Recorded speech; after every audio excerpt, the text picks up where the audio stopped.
নমস্কার, বিটিভি ত্রিপুরার নিয়মিত অনুষ্ঠান সমাজ দর্পণে আপনাদের স্বাগত জানাই। সঙ্গে রয়েছে আমি শুভস্মিতা। পৃথিবী আমাদের একমাত্র বাসস্থান। প্রকৃতির কোলে আমাদের জন্ম, প্রাকৃতিক সম্পদে আমাদের বেড়ে ওঠা। কিন্তু উন্নয়নের দৌড়, আধুনিকতার ছোঁয়া এবং সচেতনতার অভাবে আমাদের পরিবেশ বর্তমানে এক ভয়ঙ্কর সংকটের মুখে। কোথাও বনভূমি কমে যাচ্ছে, তো কোথাও নদী নালার জল দূষিত হয়ে যাচ্ছে। ঋতুচক্রের পরিবর্তন, তাপমাত্রা বৃদ্ধি, প্রাকৃতিক দুর্যোগ ইত্যাদি বিষয়গুলো থেকে কোথাও যেন একটা সতর্ক বার্তা ধ্বনিত হয়ে উঠছে।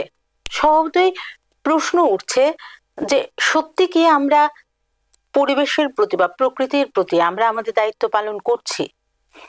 এই বিষয় নিয়েই আমাদের আজকের আলোচনার বিষয় পরিবেশ সচেতনতা। আর এই বিষয়ে আলোচনায় আমরা আমাদের স্টুডিওতে আমন্ত্রিত অতিথি হিসেবে যাকে পেয়েছি, doctor Surajit Sengupta, associate professor, department of sociology, Maharaja Bir Bikram college. নমস্কার স্যার, বিটিভি ত্রিপুরা পর্দায় আপনাকে স্বাগত জানাই। নমস্কার স্যার, প্রথমেই আপনার কাছে জানবো যে পরিবেশ সচেতনতা বিষয়টা কি, বা বর্তমান সময়ে পরিবেশ রক্ষার বিষয়টা কেন এত গুরুত্বপূর্ণ হয়ে উঠেছে? দেখুন, যখন আমরা এনভায়রনমেন্টের কথা বলি তখন আমাদেরকে বুঝতে হবে, যদি ইন এ ভেরি সিম্পল ওয়েতে যদি বলি হোয়াট ইজ এনভায়রনমেন্ট, তাহলে এনভায়রনমেন্ট আমাদের বুঝতে হলে it is everything where an organism live, right? তাহলে ওয়্যার অ্যান অর্গানিজম লিভ বলতে হলে এখানে আমাদের এলিমেন্টস যে বিষয়গুলো রয়েছে, বায়োটিক অ্যান্ড এবায়োটিক এলিমেন্ট। না, বায়োটিক এলিমেন্ট কোনটা? Where there is a life. আর এবায়োটিক এলিমেন্ট আমরা বলছি যেমন land, soil, water, air, who do not have life, কিন্তু তাদেরকে নিয়েই কিন্তু আমাদের বসবাস, একটি জীবন, একটি লাইফ এগিয়ে যায়। তারপর এনভায়রনমেন্ট বলতে হলে আমাদের ডিফারেন্ট কম্পোনেন্টস অফ এনভায়রনমেন্ট রয়েছে, যেমন atmosphere, hydrosphere, lithosphere and biosphere. Yes, আমরা যখন এনভায়রনমেন্টের কথা বলছি তখন কিন্তু এখানে খুব ভালো করে আমাদেরকে জানতে হবে, বুঝতে হবে that there are two types of environment. একটা হচ্ছে ন্যাচারাল এনভায়রনমেন্ট, যাকে আমরা নেচার বলছি, আর একটা হচ্ছে man built environment or social environment. আজকে আমরা যে বিষয় নিয়ে চর্চা করছি সেটা হচ্ছে ন্যাচারাল এনভায়রনমেন্ট, অর্থাৎ নেচার। ইয়েস, আপনি খুব কারেক্টলি আমাকে প্রশ্ন করেছেন that what are the different things that is coming in the environment. আজকে আমরা দেখতে পাচ্ছি যে পুরো বিশ্বে with environment there is a crisis, there is a global cry. কেন সেই ক্রাইসিস? কার জন্য সেই ক্রাইসিস? এক কথায় বলতে হলে বিকজ অফ হিউম্যানিটি। আমরা যারা মানব জীবন নিয়ে এই পৃথিবীতে আছি, দ্য হিউম্যান বিংস, মানুষ, তারাই কিন্তু পরিবেশের উপরে অত্যাচার করে যাচ্ছে। The greedy nature of human beings leads environment into depletion. কিন্তু আমরা সবাই জানি, যেমন আপনি আপনার ইন্ট্রোডাকশনে বলেছেন, যে আমাদের দেহ তৈরি হয় পঞ্চতন্ত্র দিয়ে এবং আমাদের বিশ্ব কিন্তু পঞ্চতন্ত্র দিয়ে তৈরি, যাকে আমরা বলছি নেচার। কিন্তু আজকে আমরা সেই লেভেলে পৌঁছে গেছি যেখানটা আমরা বারবার দেখতে পাচ্ছি যে প্রত্যেকটা ক্ষেত্রে কিন্তু এনভায়রনমেন্টকে খুব ভাবেই অত্যাচার হচ্ছে এনভায়রনমেন্টের উপরে। বিভিন্ন অ্যাসপেক্ট নিয়ে আজকে আমরা কথা বলছি। There is a global crisis. এটা শুধু ইন্ডিয়ান কনটেক্সট আমরা কথা বলছি না, এটা পুরো বিশ্বে একটা বিশাল বড় ক্রাই যেটা আমাদের সামনে আছে। আর তার জন্যেই আজকে প্রত্যেকটা স্তরে কিন্তু আমাদেরকে জানান দিতে হবে, আমাদের এরকম সচেতনতার প্রোগ্রাম করতে হবে যে আমাদের পরিবেশকে, নেচারকে, এনভায়রনমেন্টকে বাঁচিয়ে রাখার জন্য। ঠিক, এই যে আমাদের পরিবেশ দূষণের প্রধান কারণগুলো কি? দেখুন, যখন আমরা এনভায়রনমেন্ট পলিউশনের কথা বলছি, পরিবেশ দূষণের কথা বলছি, তার অনেক টাইপস রয়েছে। যেমন পলিউশন বলতে হলে এয়ার পলিউশন রয়েছে, ওয়াটার পলিউশন রয়েছে, নয়েজ পলিউশন রয়েছে, সয়েল পলিউশন রয়েছে, রেডিও অ্যাক্টিভ পলিউশন রয়েছে, এরকম বিভিন্ন পলিউশনস রয়েছে। কিন্তু ইয়েস, আমরা মানুষ, হিউম্যান বিংস, সামাজিক জীব, আমরা অতিরিক্ত কিছু করছি বলেই আজকে এই পলিউশনের শিকার হচ্ছি আমরা, and environment is getting harm, right? আমরা যদি সেই ব্যালেন্সড ওয়েতে চলে যাই, ব্যালেন্সড ওয়েতে যাই, তাহলে কিন্তু এই পলিউশনের বিষয়টা আসে না। কিন্তু দেখুন, আজকে আমরা বাড়ি ঘর থেকে, আমাদের স্কুল কলেজ বলুন, অফিস কাচারিতে বলুন, বাজার হাটে বলুন, শপিং মলে বলুন, রেলওয়ে স্টেশনে বলুন, আমরা যেখানেই যাচ্ছি সেখানটাতেই কিন্তু আমাদের যে সিভিক সেন্স, আমাদের যেই সেন্সটা থাকা দরকার আমাদের মধ্যে, সেই বিষয়গুলো কিন্তু খুব ভাবেই আজকে দিনে দেখা যাচ্ছে that we are not following with the basic duties to protect our environment, right?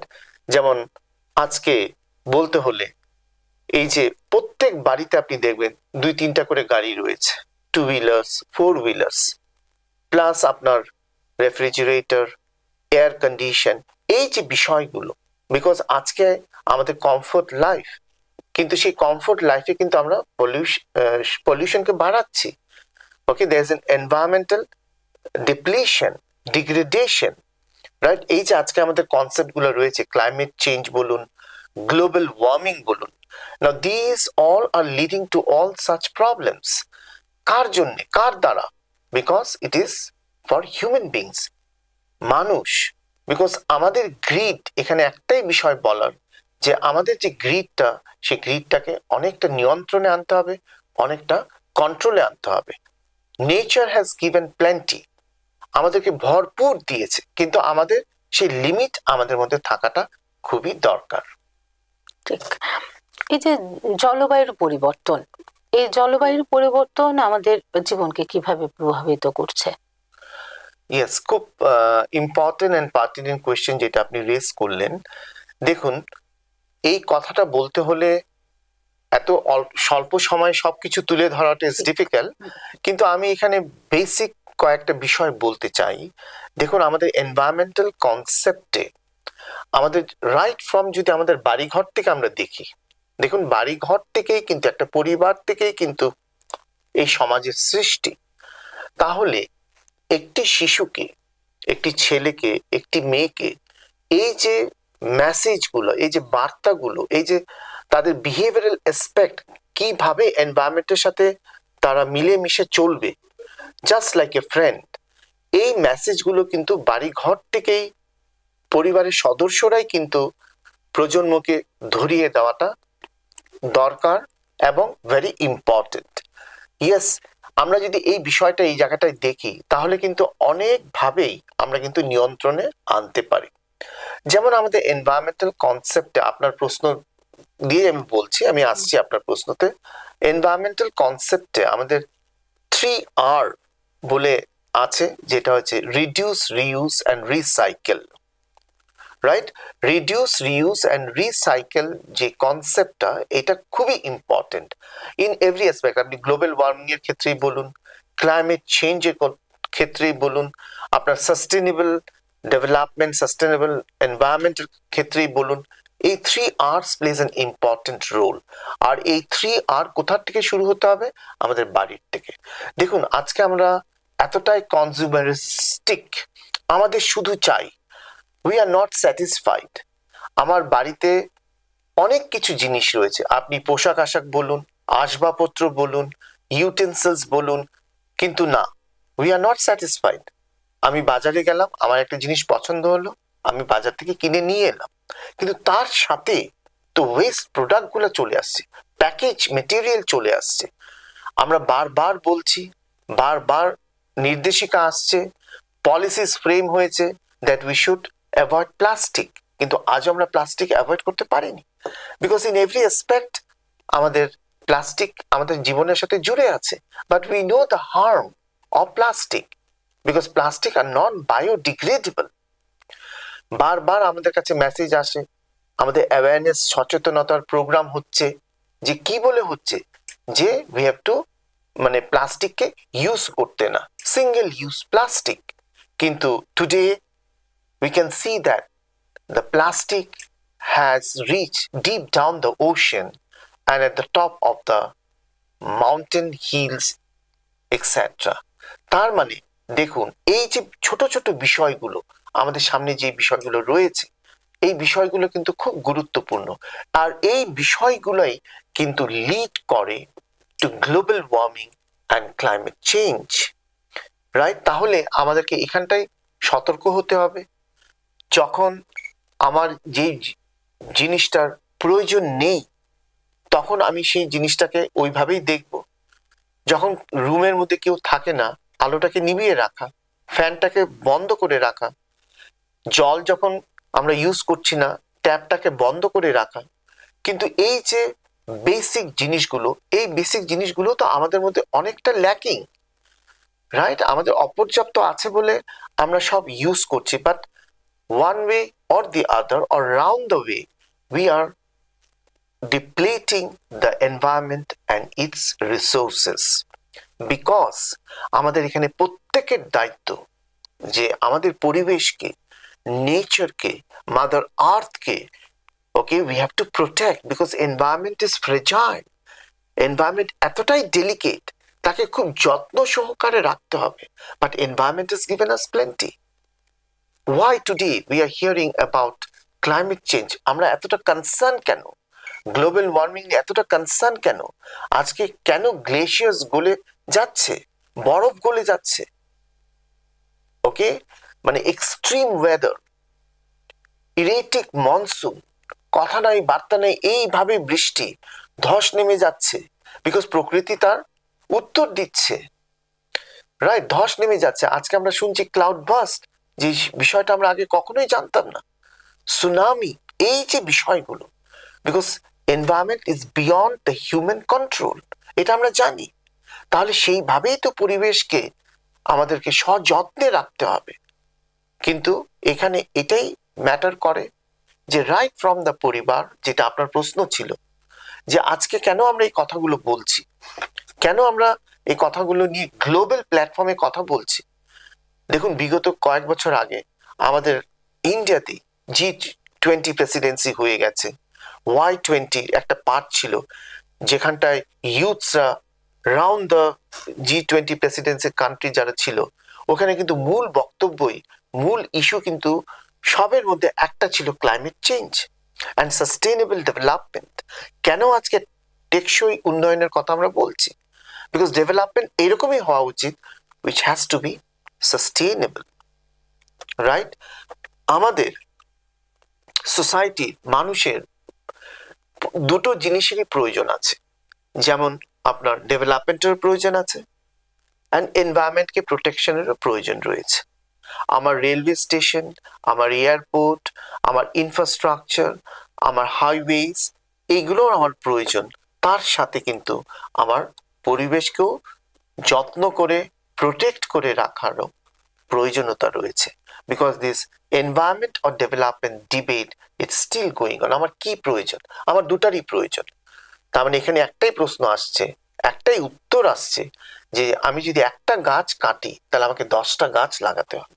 we have to protect, because আমরা জানি that গাছ, forest is the lifeline of a human society or an animal society, because আজকে আমরা শুনতে পাচ্ছি that there is a loss of biodiversity, there is a loss of flora and fauna, the ecosystem যেখানে আমরা আছি, সেই ইকোসিস্টেমকে বাঁচিয়ে রাখতে হবে, রাইট? এটা প্রত্যেকের দায়িত্ব। ঠিক। উন্নয়ন এবং পরিবেশ সংরক্ষণ, এই দুয়ের মধ্যে কি করে সমন্বয় সাধন করা সম্ভব? Very important question. এখানে আমার মনে হয় সবকিছু, অনেক কিছু ফ্যাক্টরস রয়েছে, পদ্ধতি রয়েছে, কিন্তু the first and the most important thing is our education. Okay, শিক্ষা সেই রাস্তা আমাদেরকে দেখাবে।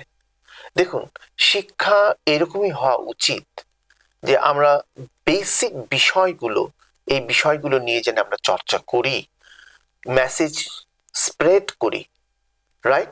Because education can lead to the progress of society and environmental protection, right?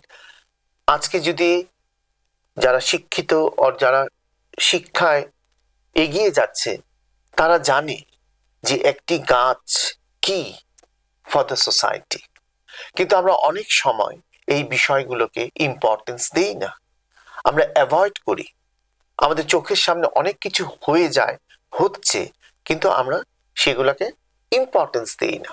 এই জায়গাতেই শিক্ষা খুব ইম্পর্টেন্ট। আজকে দেখুন আমরা বলছি deforestation is one of the important factor or cause of environmental degradation. কেন? Why deforestation? সেই জায়গায় কিন্তু আমাদের প্রোগ্রামস আছে অ্যাফরেস্টেশন। প্রত্যেক বছর যেমন আপনি প্রশ্ন করলেন ম্যাডাম, যেমন আমাদের বৃক্ষরোপণ হয়, তাহলে বৃক্ষরোপণের দিন আমি একটা গাছ লাগিয়ে দিলাম আর গোটা বছর আমি সেই গাছকে যত্ন আর্চা করলাম না, তাকে লালন পালন করলাম না, তখন তাহলে কি গাছটা বড় হবে? না। সেই গাছটাকে যেমন একদম শিশু জন্মর পরে লালন পালন করে তাকে তৈরি করা হয়, বড় করা হয়, তাহলে আমাদের প্রত্যেকের দায়িত্ব যে একটি গাছ লাগালে সেই গাছকে লালন পালন করেই কিন্তু আমরা বড় করে তুলব। কিন্তু সেখানেও আমাদের অভাব রয়েছে। বৃক্ষরোপণ বছরের পর বছর আসছে, বৃক্ষরোপণের দিন আমরা অনুষ্ঠান করে গাছ লাগাই, কিন্তু তার পরদিনই আমরা ভুলে যাই, সেই গাছটা খবর নিতে ভুলে যাই। এখানে এটাই বলার যে দেখুন, গাছ লাগানি ইজ ইম্পর্টেন্ট। ডিফরেস্টেশন আমাদেরকে বন্ধ করতে হবে, তার জন্য গভর্নমেন্ট অ্যাক্ট রয়েছে, ফরেস্ট অ্যাক্ট পাস হয়েছে, আমাদের এনভায়রনমেন্টাল পলিউশন অ্যাক্ট রয়েছে, এনভায়রনমেন্টাল অ্যাক্ট রয়েছে, ওয়াইল্ড লাইফ প্রোটেকশন অ্যাক্ট রয়েছে। অ্যাক্টের মতন আসছে, কিন্তু আনলেস অ্যান্ড আনটিল আমরা সচেতন না হলে এডুকেশন এর দ্বারা কিন্তু ইট বিকামস ডিফিকাল্ট, রাইট? এই জায়গাটাতেই এই বিষয়টাই বলার দ্যাট আজকে আমরা কি দেখছি আধুনিক যুগে, there is an industrialization, urbanization, right? তাতে কি হচ্ছে, শহর বড় হচ্ছে, বিগ ইনফ্রাস্ট্রাকচার আসছে, বিশাল বিশাল বিল্ডিং আসছে, ব্রিজ আসছে, এগুলো আমাদের প্রয়োজন আছে, ডেভেলপমেন্টের প্রয়োজন আছে। তার সাথেও আমাদের কিন্তু পরিবেশকে বাঁচিয়ে রাখতে হবে, গ্রিনারি মেনটেন করতে হবে। প্রত্যেক অর্গানিজমের they have the right to stay in this mother earth. And of course এটার সাথে আমি এটাও বলতে চাই আপনাকে madam, that a women have a specific role. আপনার প্রশ্ন যেটা আপনি করেছিলেন, বিকজ একজন নারী, একজন মহিলা, রাইট ফ্রম দ্য পরিবার, ফ্যামিলির থেকে এই যে মেসেজগুলো, এই যে হাতে কলমে ধরিয়ে শিখিয়ে দেওয়া, বলে দেওয়া বাচ্চাদের, শিশুদের, একটি ছেলেকে, একটি মেয়েকে, এই জায়গাটা খুব ভাবেই কিন্তু আমাদেরকে ধরে রাখতে হবে। কেন কি, একটি শিশুই বলুন, একটি ছেলেই বলুন, একটি মেয়েই বলুন, মা যে কথাটা বলে তার কাছে কিন্তু সেই কথাটার অনেকটা মূল্য থাকে, সে যতই বড় হোক না কেন, মার কথা কিন্তু কখনোই ফেলতে পারে না। তাহলে পরিবেশ is just like a mother. একজন মা যখন বলছে যে পরিবেশের কে সুরক্ষা করতে হবে, পরিবেশকে বাঁচিয়ে রাখতে হবে, কোনটা করণীয়, কোনটা আমরা করব না, সেই বিষয়গুলো, সেই মেসেজগুলো রাইট ফ্রম ফ্যামিলি আসতে হবে। ইয়েস, তারপর আমার মাস মিডিয়া রয়েছে, আজকে আমরা সোশ্যাল মিডিয়ার কথা বলছি, গণমাধ্যমের কথা বলছি, print media, electronic media, education, in every স্তর, ইন এভরি অ্যাসপেক্ট পরিবেশকে নিয়ে চর্চা করা, পরিবেশ কোনটা ভালো, কি করলে ভালো হয়, এই যে বিষয়গুলো, এই বিষয়গুলো প্রতিনিয়ত, যে বছরে একদিন ওয়ার্ল্ড এনভায়রনমেন্ট ডে এলো, আমরা কথা বললাম, প্রোগ্রাম করলাম, বৃক্ষরোপণ করলাম, no, it's not like that. আমাদেরকে এটা ইন কন্টিনিউয়াস ওয়েতে এই বিষয়গুলো নিয়ে চর্চা করতে হবে, কথা বলতে হবে। ইয়েস, তার সাথে আমি এটাও যুক্ত করতে চাই এখানটায়, যেহেতু আমি নারীদের কথা বললাম, মহিলাদের কথা বললাম। দেখুন, the women they are very close to the environment, they are very close to the nature. কেন? বিকজ দ্য ওমেন, আমরা যখন ওমেনের কথা বলছি, because we are talking about, এখানে আমাকে দুটো সাইড দেখতে হবে, the rural part and the urban part. The women in the rural areas, they are very much closely attached to the environment. কেন? তারা দীর্ঘ রাস্তা হেঁটে যায় to fetch water, to collect firewood, to fetch or to collect fodder for their cattle. They are into the agriculture, cultivation. তাহলে তারা নেচারের সাথে জুড়ে আছে, তারা জানে পরিবেশকে, কখন পরিবেশ একটা সংকেত দিচ্ছে, কোন একটা পাখি ডাকছে, কোন একটা আওয়াজ হচ্ছে, কোনোভাবে নদীর একটা ঢেউ আসছে, সেই বিষয়গুলো কিন্তু নারীরা, ওমেনরা, they know because they are close to the nature, right? So আমাদেরকে এই বিষয়গুলো দেখতে হবে।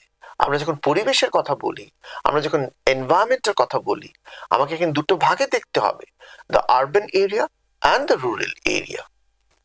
অ্যান্ড ইয়েস, অফকোর্স, তার সাথে ফরেস্ট বলুন, বৃক্ষ বলুন, বৃক্ষরোপণ বলুন, এই বিষয়গুলো তো অবশ্যই রয়েছে। পরিবেশ রক্ষার ক্ষেত্রে সরকার, শিল্প প্রতিষ্ঠান, সাধারণ মানুষ, কার দায়িত্ব সব থেকে বেশি, নাকি সবার দায়িত্বই সমান? ইয়েস, না ম্যাডাম, সবার দায়িত্বই সমান এখানটায়, বিকজ এনভায়রনমেন্ট তো সবার, রাইট? শিল্পর কথা আপনি বললেন, yes, it is for the development of the society. আমি একটু আগেই বলেছি যে আমার ডেভেলপমেন্টেরও প্রয়োজন আছে, আমার এনভায়রনমেন্টকে প্রোটেকশন করে রাখারও দায়িত্ব রয়েছে, আমার দুটারই প্রয়োজন। তাহলে আমাকে ব্যালেন্স করতে হবে। এই ব্যালেন্সিংটা আমাদের কাছে খুব গুরুত্ব এবং খুব ইম্পর্টেন্ট। সেই ব্যালেন্সিংটা কিভাবে করব?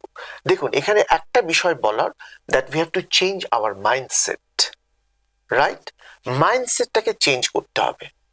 সেটা আমার পার্সোনাল লাইফ থেকেই আমি বলছি, সেটা আমার সামাজিক অ্যাসপেক্টেই বলুন, সেটা আমার সাইকোলজিক্যাল অ্যাসপেক্টেই বলুন, এই বিষয়টাই খুব important. In a balanced way we have to change our mindset, because nature, পরিবেশ আর এনভায়রনমেন্ট, আপনি যাই বলুন না কেন, because they are the close friend of human life. দেখুন, একটি মানুষের যখন মন খারাপ হয়, তখন কিন্তু তারা নেচারে চলে যায়। আনন্দ ফুর্তির সময় কিন্তু তাদের নেচার, এনভায়রনমেন্টের প্রয়োজন। আজকে আমরা খুব ভাবেই শুনি depression, frustration, anxiety, stress, right? অনেক বলে যে একটু সাবার্বে যাচ্ছে, নাহলে কোথাও একটু খালি জায়গা, যেখানটায় গাছ, একটু পাহাড়, একটু নদী, একটু জল দেখলে মনটা একটা শান্তি আসে, প্রশান্তি পায়। তার মানে কি? তারা নেচারের কোলে গিয়ে, প্রাকৃতিক কোলে গিয়ে তারা যে এই শান্তিটা পায়, এই শান্তিটাকে তো বজায় রাখতে হবে। তার সাথে আমার ডেভেলপমেন্টের প্রয়োজন, আমার শিল্পর প্রয়োজন, কিন্তু শিল্প ডেভেলপমেন্ট এইভাবেই হবে যেটা সাস্টেনেবল হবে, রাইট? সাস্টেনেবল হবে, বিকজ আমরা বলছি সমাজ এগিয়ে যাচ্ছে, সমাজকে এগোতে হবে। আজকে আমরা 21st সেঞ্চুরিতে আমাদের অনেক উন্নয়ন, অনেক ডেভেলপমেন্ট, অনেক টেকনোলজি, ইয়েস, আমরা তাকে পিছনে ফেলে এগিয়ে যেতে পারবো না। তার সাথে সময়ের সাথে একই সাথে তাল মিলে আমাকে এগিয়ে যেতে হবে, কিন্তু আমাদের মধ্যে সেই বোধ থাকা উচিত, সেই বোধ মানে থাকা উচিত, আমাদেরকে সেটা জানতে হবে যে তার সাথে আমার পরিবেশকেও বাঁচিয়ে রাখতে হবে।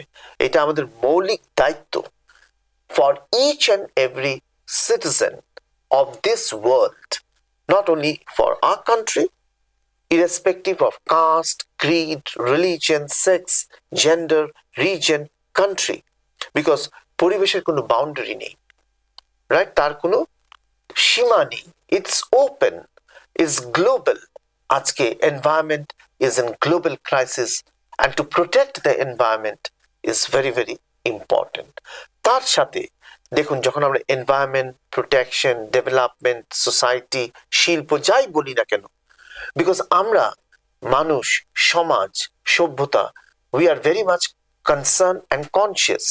আমাদের ইন্ডিয়ান কনটেক্সটে দেখতে হলে নাম্বার অফ এনভায়রনমেন্টাল মুভমেন্ট কিন্তু অলরেডি লঞ্চড হয়েছে অনেক বছর আগে, রাইট? অনেক বছর আগে লঞ্চড হয়েছে, আজও সেই মুভমেন্টগুলো চলছে ইন এভরি অ্যাসপেক্ট। যেমন আপনি বলুন বিষ্ণয়ী মুভমেন্ট, যেটা প্রথম চালু হয়েছিল রাজস্থানে, ওমেন কমিউনিটি তারা কিন্তু এগিয়ে এসেছিল, ওকে, টু প্রোটেক্ট দ্য ফরেস্ট।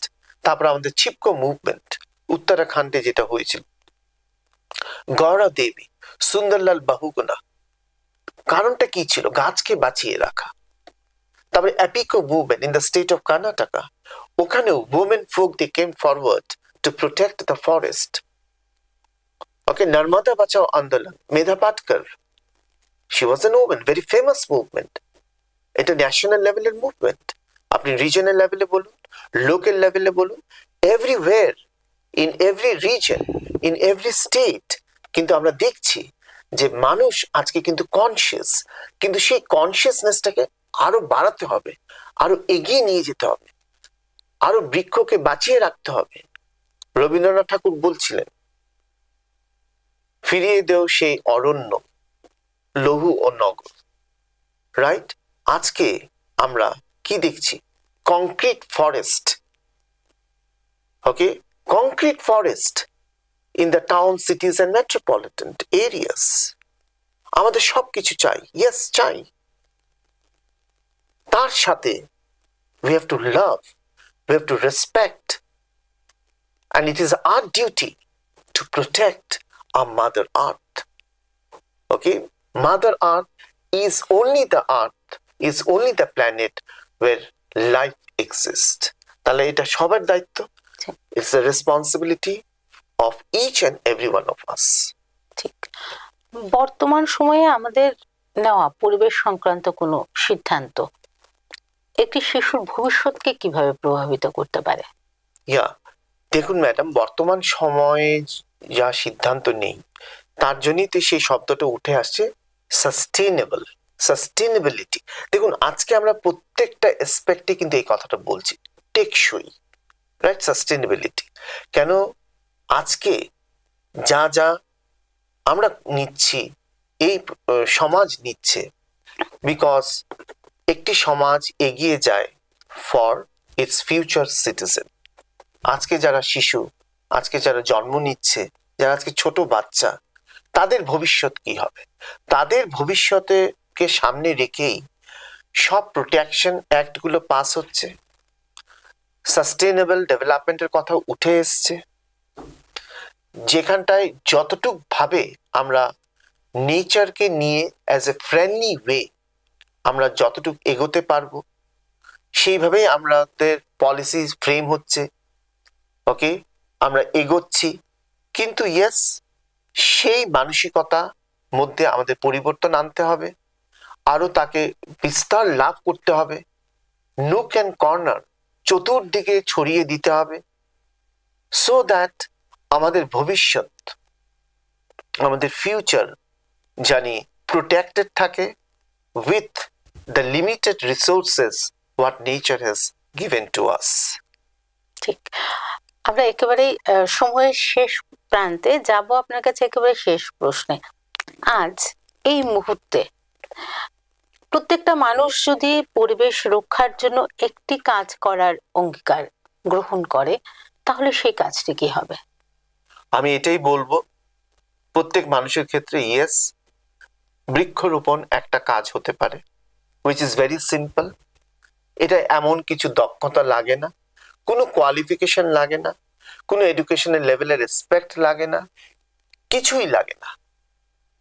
একটি করে গাছ আমরা যদি লাগাতে পারি, আর লাগানি শুধু লাগিয়ে ফেললাম আমার দায়িত্ব শেষ ন, তাকে দেখাশোনা করে, যত্ন করে তাকে বড় করে তোলা, ভেরি ইম্পর্টেন্ট।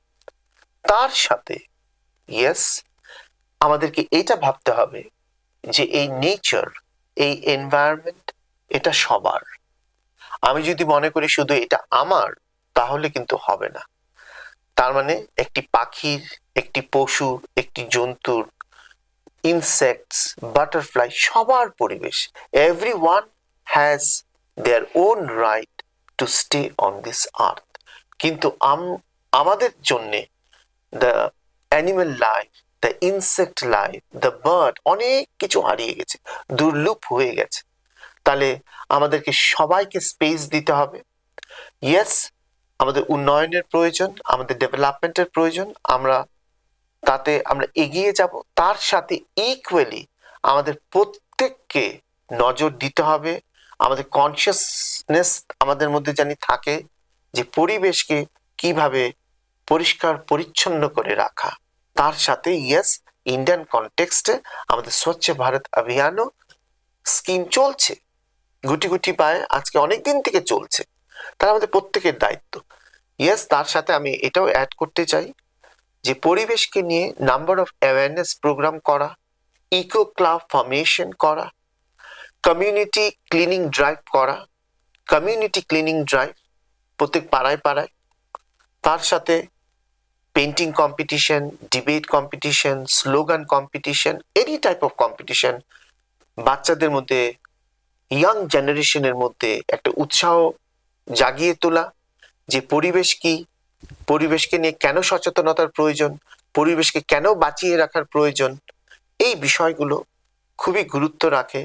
আর আমি মনে করি যে এই বিষয়গুলো এমন না যে আমরা জানি না, আমরা সবাই জানি, অল্প বেশি আমরা সবাই জানি, কিন্তু আমাদের ব্যস্ত জীবনে আমাদের ইঁদুর দৌড়ে আমরা এগোতে এগোতে এইভাবে দৌড়চ্ছি যে পরিবেশকে আমরা পিছনে রেখে কিন্তু এগিয়ে যেতে চাই। But that is not as per the law of nature, because পরিবেশই আগে, মাদার আর্থই আগে, নেচারই আগে। So we have to respect the nature, we have to love the nature, right? তার সাথে লাস্টলি আমি এটাই বলতে চাই, ভেরি সিম্পল থিং, দ্যাট আমাদের প্রত্যেককে we have to think in green, we have to eat green, we have to stay green, and we have to spread green, and that is the only ultimate answer of this civilization. অসংখ্য ধন্যবাদ sir আপনাকে, আমাদের আমন্ত্রণে আপনি এসেছেন এবং আমাদের দর্শকদের সাথে আপনার মূল্যবান মতামত শেয়ার করেছেন। থ্যাংক ইউ, ধন্যবাদ ম্যাডাম। আজকের এই আলোচনায় যে বিষয়টি আমাদের সামনে উঠে আসলো, বর্তমান সময়ে পরিবেশ রক্ষা শুধু আমাদের দায়িত্ব নয়, আমাদের অস্তিত্ব রক্ষার লড়াই। তাই আমাদের প্রত্যেকের এই বিষয়ে সচেতন হতে হবে। আমরা হয়তো ভাবতেই পারি যে আমি একা সচেতন হলে কি হবে, কিন্তু ইতিহাস সাক্ষী যে কোনো বড় পরিবর্তন সংগঠিত হয়েছে ছোট ছোট এক একটা পদক্ষেপ থেকে। তাই আমরা যদি একটি করে গাছ লাগাই, প্লাস্টিক বর্জন করি, ঘরে বিদ্যুৎ জলের অপচয় বন্ধ করে পরিবেশের প্রতি একটু সহানুভূতিশীল হই, এটাই কিন্তু একটা সুন্দর পৃথিবীর ভিত্তি তৈরি করে দিতে পারে। প্রকৃতির কাছ থেকে আমরা অনেক নিয়েছি, এখন সময় এসেছে প্রকৃতিকে কিছু দেওয়ার। তাহলে আসুন আমরা নিজে সচেতন হই, অন্যকে সচেতন করি, প্রকৃতিকে ভালোবাসি, পরিবেশকে রক্ষা করি। আজকের মতো সমাজ দর্পণ এই পর্যন্তই। পরবর্তী পর্বে আবারও নতুন কোনো ব্যক্তিত্বের সাথে নতুন কোনো বিষয় নিয়ে আলোচনায় আপনাদের সাথে দেখা হবে। ততক্ষণ পর্যন্ত ভালো থাকবেন, সুস্থ থাকবেন, আর নানা রঙের অনুষ্ঠানের জন্য চোখ রাখবেন বিটিভি ত্রিপুরার পর্দায়। নমস্কার। নমস্কার।